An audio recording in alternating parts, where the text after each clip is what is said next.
මේ හිතා ගන්නවත් බැරි විදිහකට මමත් දකිනවා ව්‍යාපාරිකයෝ ඇවිල්ලා මුදල් දෙනවා. පිට රටවල් වලින් මුදල් දානවා. ජාත්‍යන්තරයෙන් අපිට පුදුමාකාර විදිහට ඇත්තටම ඉන්දියාව පුදුමාකාර විදිහට අපිට මේ සහයෝගය දක්වලා තියෙනවා. ඒගොල්ලන්ට ඒකට ස්තුති කරන්න ඕනේ ඇත්තටම. හැමදාම ඒගොල්ලෝ අපිව ගලව ගන්නවා ඇවිල්ලා.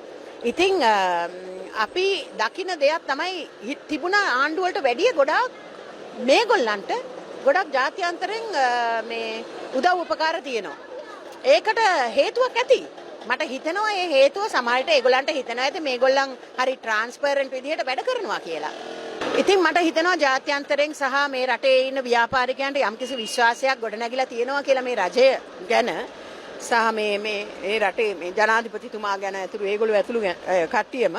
ඉතින් ඒකින්ද මේගොල්ලන් සහයෝගය දෙනවා ඇති. අනිත් එක මෙතුවක් කාලයකට අපි ඒක දැක්කේ නැහැ. කිසිම ආණ්ඩුවක මම නම් දැක්කේ නැහැ මෙච්චර ඇවිල්ලා ව්‍යාපාරිකයෝ සහ කට්ටිය මේ වගේ මේ උදව් උපකාර කරනවා මේ වගේ ව්‍යසනයක් වෙලාවේදී.